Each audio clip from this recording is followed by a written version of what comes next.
If she doesn't make it, the house is already in his name. 3 people stood in a hospital hallway at 4 in the morning, and not one of them was praying for her to live. What happened behind that door would undo every plan they had made, and it would begin with a secret that even the woman on the table did not know she was carrying. This is the story of the night Claire Whitfield died for 6 minutes, and came back to a life none of them saw coming. Before we dive deeper, let us know in the comments where you're watching from. We'd love to hear from you. And don't forget to hit that subscribe button so you never miss any of our upcoming videos. The room had been loud since midnight, but by 3 in the morning it had settled into the kind of quiet that only happens in hospitals. The quiet of people who have run out of things to say and started simply working. Ridgemont Memorial Hospital, Room 7, had become the center of a small, contained storm. Dr. Angela Bennett had been on her feet for 19 hours straight.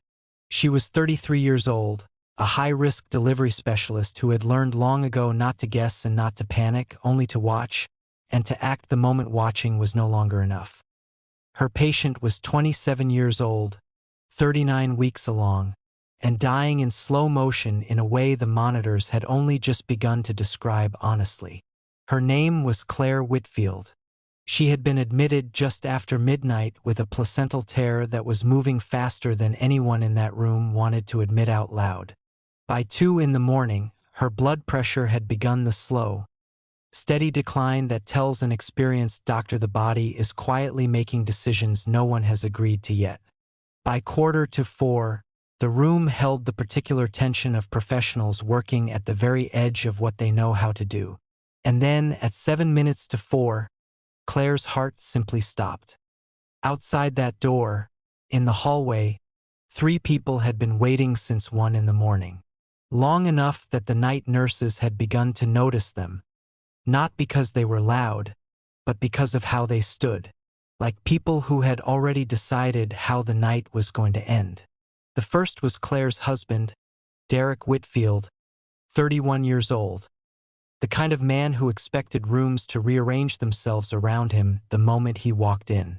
He had come in briefly at 1:15, kissed his wife's forehead while she was still conscious, squeezed her hand once, and then stepped back out to make phone calls that did not seem to be about her.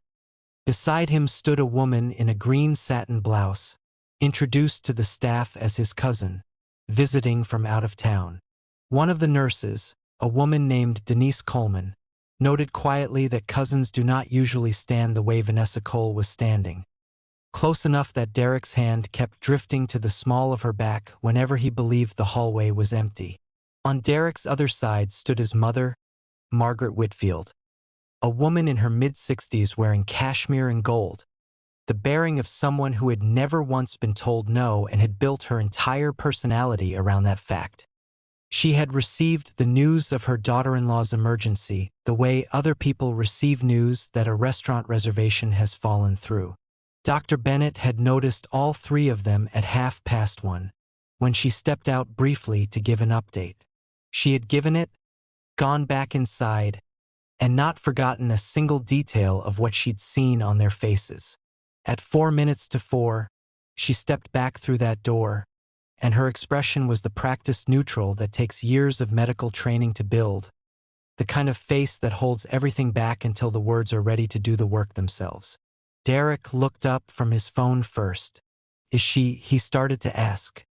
"We lost her heartbeat a few minutes ago," Dr. Bennett said. "We are working to bring her back. The situation is critical." Something moved across Derek's face in that moment that Denise, watching from the nurse's station 12 feet away, would think about for weeks afterward. It was not grief. It wore the shape of grief, but it moved differently underneath, the way a held breath moves differently than a sigh. It looked, if anyone had been honest enough to name it, like a man already doing math. Vanessa's hand found his arm. Margaret asked only one question. "What about the baby?" "We are doing everything we can for both of them, Dr." Bennett answered, and disappeared back through the door, leaving the hallway to whatever it was going to become next. At 4 minutes past 4, Denise heard something she was not supposed to hear. She was charting at the station, close enough that a lowered voice still carried. Derek was speaking, and though his voice was quiet, it was not quiet enough. If she doesn't make it, he said, the house reverts to joint title. I had it redrawn back in October. Margaret's reply was even quieter, but Denise caught the last 3 words clearly. Finally. About time. Vanessa said nothing at all. She only adjusted the strap of her handbag and looked toward the door of room 7 with an expression Denise would later describe, carefully, as impatient rather than afraid. Denise set her pen down. She looked at that door for a long moment. Then she picked the pen back up and she watched.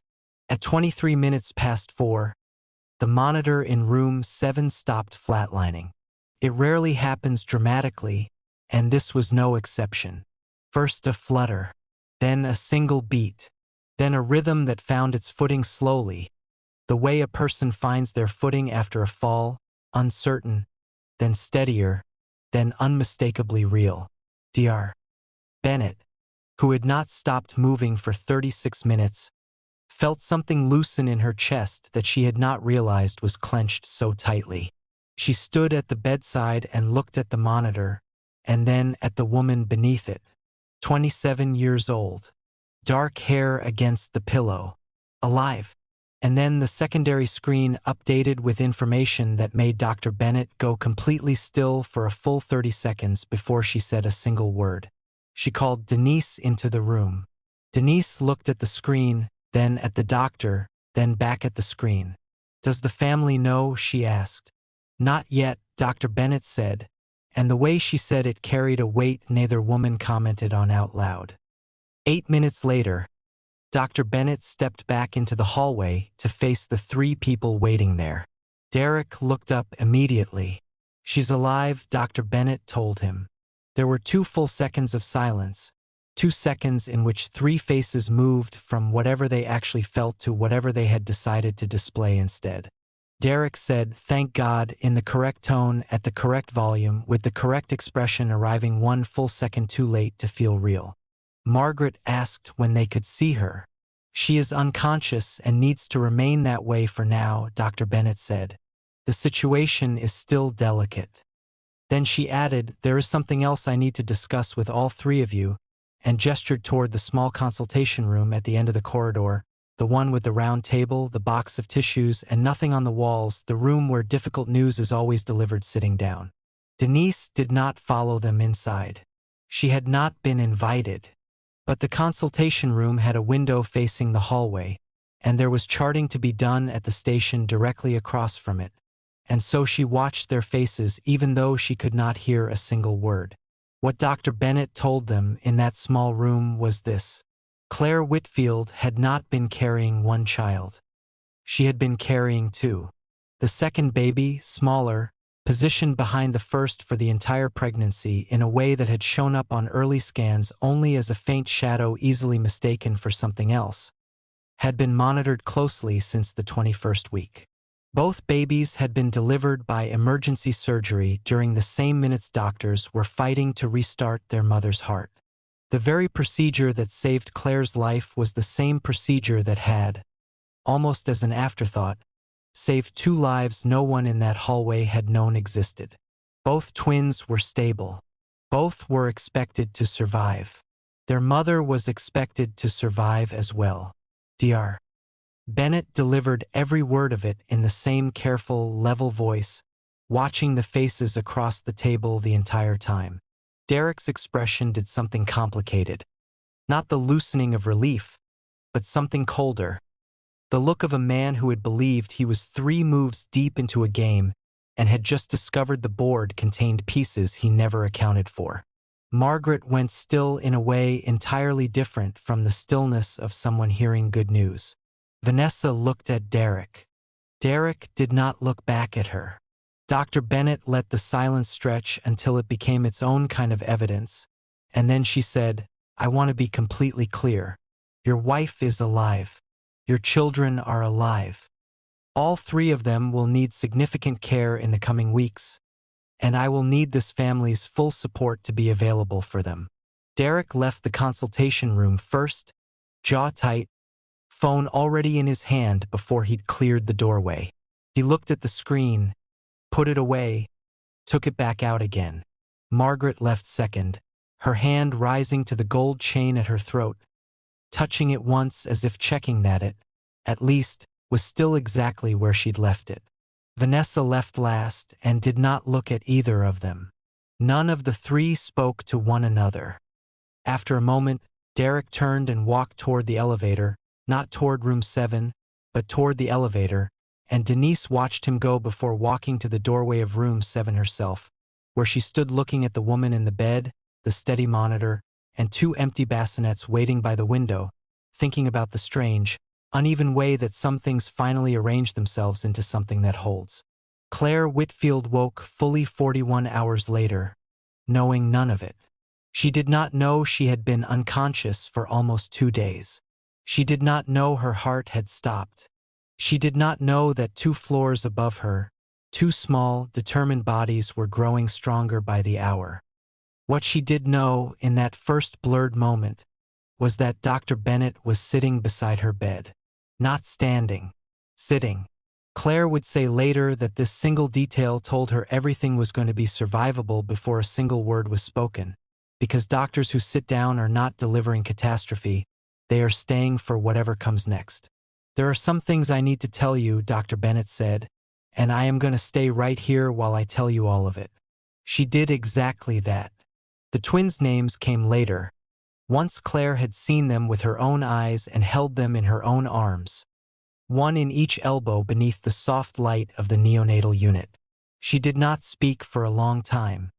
She simply looked at their faces, small and red and stubbornly, completely alive. "They were both in there the whole time," she finally said. "The whole time," Dr. Bennett confirmed. "Nobody knew." "I knew," Dr. Bennett told her gently.